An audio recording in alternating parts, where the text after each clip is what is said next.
Hello, beautiful souls. This is Arshia Seth, founder, owner, Chispaarsh Catalyzing Change, based in India. And it's after very many days that I am here on the podcast. It's because of my voice. I wasn't sounding that great under the effect of weather, having bad sore throat, and my voice was totally choked. And I was missing connecting with you guys here. So here I am today and continuing on a series of Harmony Within. Here I am with the fourth episode with the title of Trusting One's Knowing. It's very important to establish harmony within. And why did I use the word establish? Because everybody has that capacity of having the harmony within, which is lost in the due course of living. As we grow, as we take on this world's way of living, the harmony within begins to fade itself. So it's very important to trust your knowing, having confidence in your own intuition, your instincts, your inner wisdom, which I funnily called your inner GPS. Yeah, each one of us has our own GPS, which navigates us through what would work for us, what is the truth of us, not what this world is telling us. I hope you guys can hear this lovely sound of the cuckoo bird here. Thank you for contributing to this podcast, cuckoo bird. So coming back to that, I am a facilitator of change, a consciousness coach, and this is exactly what I do through my workshops. I facilitate, empower people to know that they know. And it is something which has changed so many people's life. I mean, go through the testimonials and the social media that is on the website, our YouTube channel and other, how people have had remarkable, miraculous changes through these workshops, through online and offline workshops. All of them are there. So, empowering people to know that they know means you have that capacity to know. You have always had that capacity to know your truth. All you need to do is de-layer, declutter all of those layers and filters which have taken over during the course of living over the number of years. So it's about relying on your internal guidance system, having complete faith in your ability to make sound judgments and decisions based on your not accumulated knowledge and experience of this world, but based on your internal knowing. The accumulated knowledge and experience of this world by far give you the bipolar results. It will only show you things, okay, this is good and that is bad. This is the right thing to do and that is not the right thing to do. Well, my question is based on whose responses, whose database. It is a probably research done, data accumulated observing certain number of cases. But do you know what? Your truth is your unique truth. No one else will ever have the truth that you know you have it. So it is the key point here to establish, reclaim, re-own and acknowledge the harmony within which is lost in due course of time. And so I said reestablish because you always had that. You were born with it. Lost somewhere during the number of years, you have the power to reestablish it. So trusting one's knowing actually involves tapping into your inner resources. What are the beliefs and values that guide your actions and choices in your life? Look into that. It also means acknowledging and valuing your own insights with complete trust, not even a bit of doubt. Even if they do not align with popular opinion or external expectations. So in my past episodes, I have mentioned how the outer world keeps projecting itself on each one of us every day with multiple filters on, with multiple judgments and expectations placed in there. You have to literally look for your truth like you're looking for a needle in a haystack.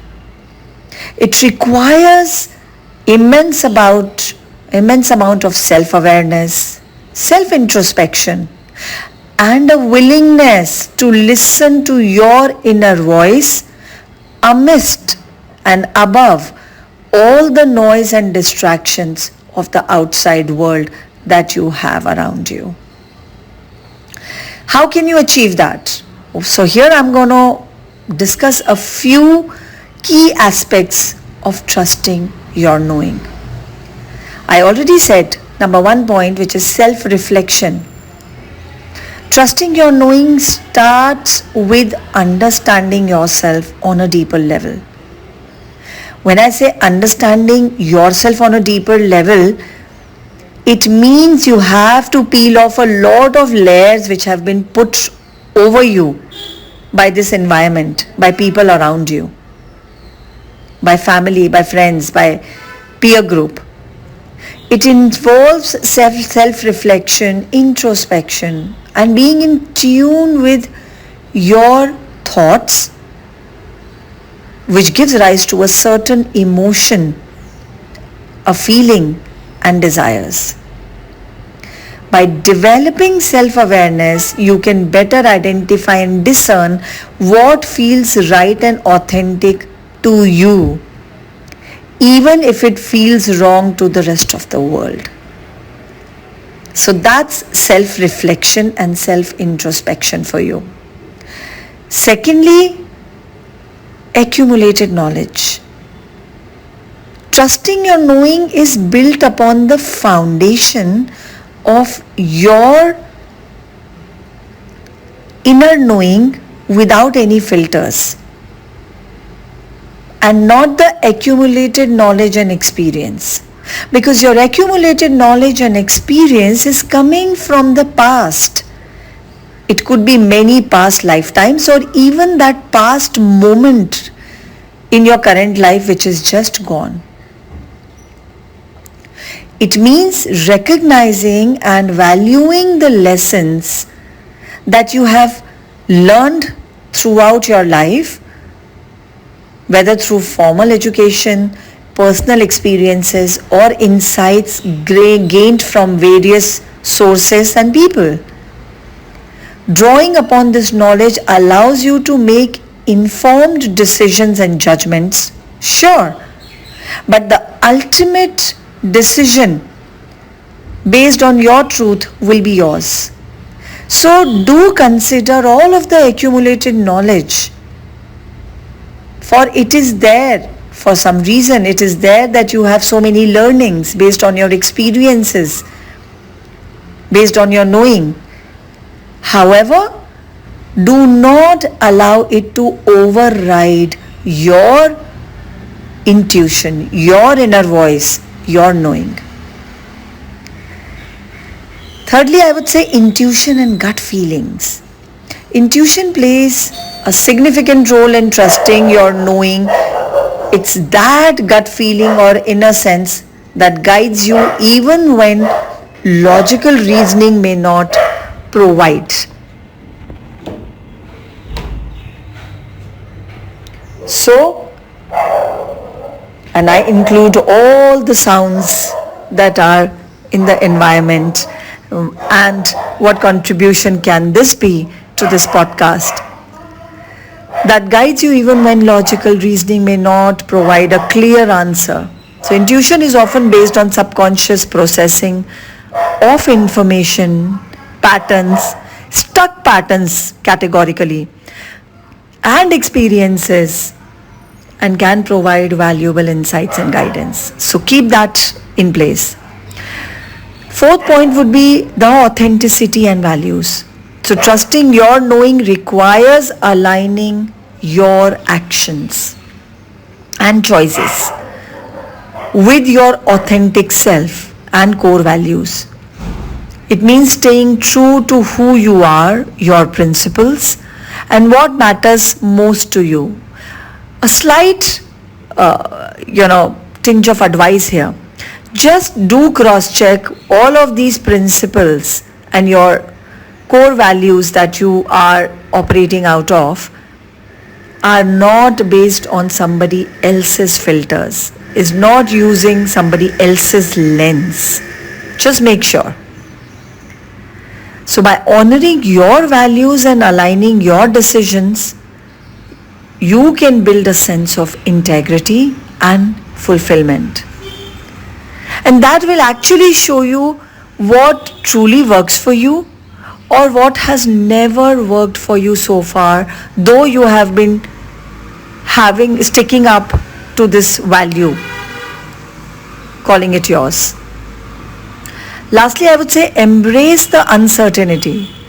There is nothing certain, not even your next breath. So trusting your knowing does not mean having all the answers or being infallible, never failing. No, it never means that. It involves embracing uncertainty and yet being open to the possibility of making mistakes. It's only human to err, right? And to forgive is divine. Haven't we all heard that? So encountering challenges in the life, making mistakes is part and parcel of your living. It requires the willingness to learn, adapt and grow, even when things didn't go or they don't go as planned. We live in an impermanence world. We live in a fallible world. Nothing is perfect. I've said this in my past episodes.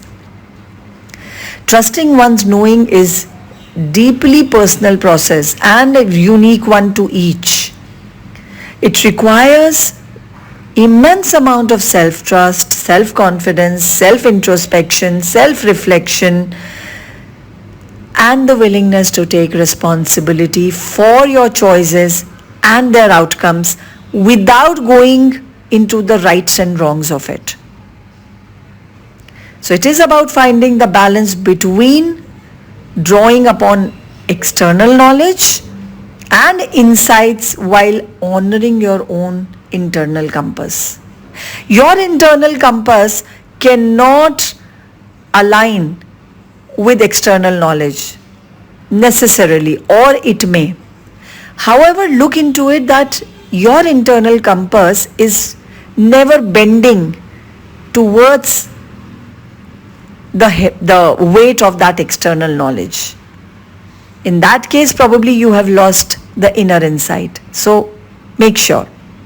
So while trusting your knowing can be empowering, it is essential to remember that seeking external perspectives or maybe taking advices, suggestions, ideas from outside, expertise from outside can also be valuable, but not override your knowing.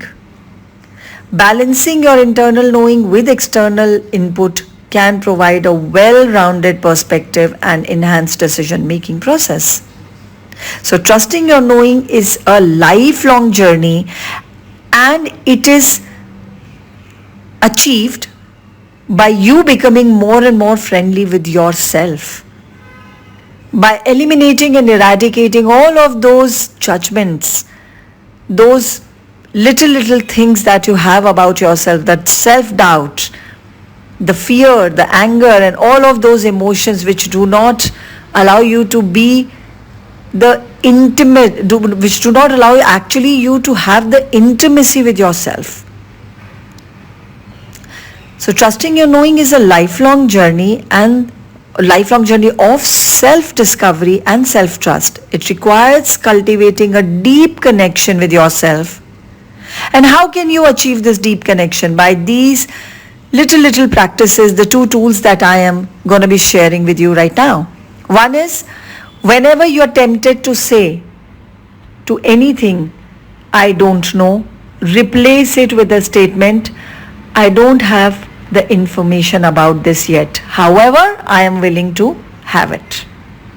Stop practicing I don't know. Stop using I don't know.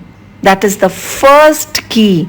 That is the first step towards knowing yourself. Showing that willingness that you are choosing to know yourself. Okay? And secondly, do know that you have all the information within. It's just that it is not available in your